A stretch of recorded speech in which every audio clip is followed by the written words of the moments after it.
வணக்கம் நண்பர்களே, வாங்க நாம அடை எப்படி செய்கிறதுன்னு பார்க்கலாம். அதிகமான புரோட்டீன் சத்துக்கள் நிறைந்த அடை எப்படி செய்கிறதுன்னு நாம் இந்த வீடியோவில் பார்க்கலாம்.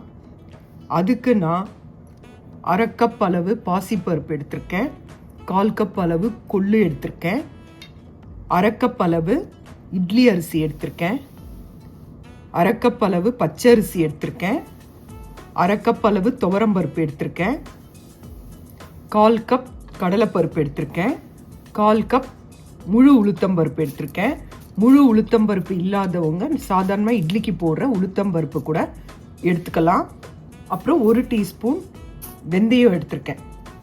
திரும்பியும் சொல்கிறேன், 1/2 கப் துவரம்பருப்பு, 1/4 கப் கடலைப்பருப்பு, 1/4 கப் உளுத்தம்பருப்பு, 1/2 கப் பச்சைப்பருப்பு, 1/4 கப் கொள்ளு, 1/2 கப் இட்லி அரிசி, 1/2 கப் பச்சை அரிசி, 1 ஸ்பூன் வெந்தயம்.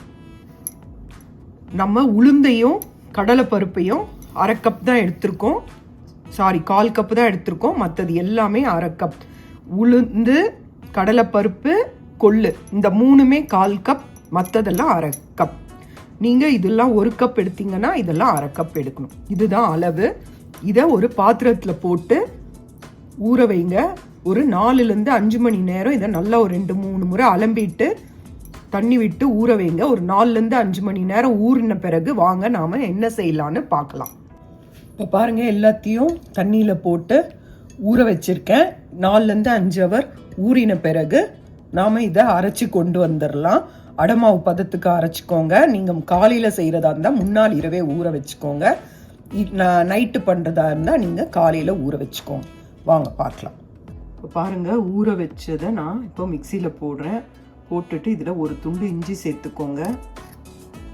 அதுக்கப்புறமா 2 காஷ்மீர் சில்லி, அப்புறம் உங்கள் காரத்துக்கு ஏற்ற மாதிரி 2 வரமிளகா நான் போட்டிருக்கேன். உங்களுக்கு எத்தனை வேணுமோ போட்டுக்கோங்க. 1 டீஸ்பூன் ஜீரகம் சேர்த்துருக்கேன். இஞ்சி, ஜீரகம், மிளகாய் இது 3த்தையும் சேர்த்து நாம் இப்போ இதை அரைச்சி எடுத்துகிட்டு வரலாம். பாருங்கள், மாவு அரைச்சி கொண்டு வந்தாச்சு. அடமாவு பதத்துக்கு தண்ணி விட்டுக்கோங்க. இந்த மாதிரி அரைச்சி கொண்டு வந்துட்டு இதில் உப்பு சேர்த்துக்கோங்க. உப்பு டேஸ்ட்டு பார்த்துக்கோங்க. இதில் ஒரு வெங்காயம், கொஞ்சம் கொத்தமல்லி இதை நறுக்கி இதில் போட்டு கலந்துருங்க. இதை வதக்க தேவையில்லை, இதை அப்படியே நம்ம அதில் சேர்த்துடலாம். இப்போ பாருங்கள், இதை சேர்த்தாச்சு. இப்போ இதை நல்லா கலந்து விட்டு நாம் இதை அடை மாதிரி வாத்து எடுத்துக்கலாம். வாங்க பார்க்கலாம். அடை மாவு இந்த மாதிரி எடுத்துக்கோங்க. இது நல்லா தோசை மாவு பதத்துக்கு தேய்ச்சிக்கோங்க. நல்லா மெலிசாக தேய்ச்சிக்கோங்க. இது ரொம்ப உடம்புக்கு ரொம்ப நல்லதுங்க. ஏன்னா எல்லா வித பருப்பும் இருக்குது இதில். நாம் இஞ்சி, கொள்ளு, சீரகம், மிளகாய் எல்லாம் சேர்த்துருக்கோம். கொள்ளெல்லாம் ரொம்ப உடம்புக்கு ரொம்ப நல்லது. நம்ம கொள்ளு இந்த மாதிரி பொருளோடு சேர்த்து அதை செஞ்சு சாப்பிட்றனால நம்ம உடல் எடையும் குறையும், உடம்புக்கும் ரொம்ப ஹெல்த்தியான டிஷ்ஷு. நம்ம எப்போவுமே தோசை அந்த மாதிரி செஞ்சு சாப்பிட்றதுக்கு பதில் இந்த மாதிரி செஞ்சு பாருங்கள்.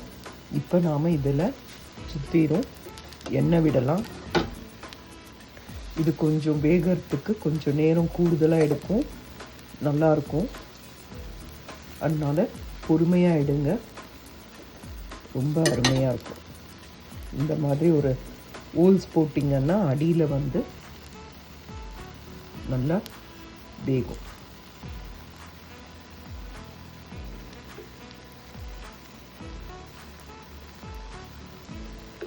இந்த மாதிரி எண்ணெய் விட்டு நல்லா சுற்றிடும். நல்லா எண்ணெய் விடுங்க.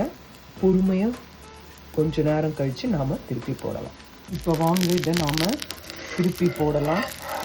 இங்கே பாருங்கள், எவ்வளோ நல்லா வருது பாருங்கள், பழக மாதிரி. அதில் பாருங்கள் எவ்வளோ நல்லா செஞ்சுருக்கு பாருங்கள், சூப்பராக இருக்குது. நல்லா இருக்குங்க, சாப்பிட்றதுக்கும் நல்லா அருமையாக இருக்குது. நீங்கள் இதை தாளித்து கொட்டி செய்யணுன்னாலும் செய்யலாம். கடுகு, கடலப்பருப்பு, உளுத்தம் பருப்பெல்லாம் போட்டு பெருங்காயம்லாம் போட்டு தாளித்து கொட்டியும் இந்த அடையை செய்யலாம். இல்லை இந்த மாதிரி ப்ளெயினாகவும் செய்யலாம். தேங்காய் சேர்த்துக்கணுன்னாலும் தேங்காய் சேர்த்துக்கலாம். இது வெந்த பிறகு நாம் திருப்பி போட்டுட்டு உங்களுக்கு காட்டுறேன். வாங்க நாம் இப்போ இதை திருப்பி போடலாம்.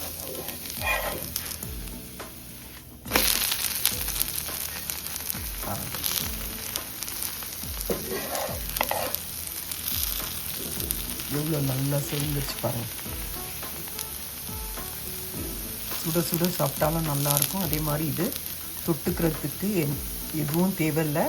அப்படி நீங்கள் சாப்பிட்ணுன்னா வெல்லமும் வெண்ணெயும் வச்சு சாப்பிட்லாம், இல்லை சட்னி வச்சும் சாப்பிட்லாம். இது ரொம்ப நல்லாயிருக்கும். அவ்வளோதாங்க. நான் இன்னொன்று வார்த்திருக்கேன், அதுதான் உங்களுக்கு காட்டு.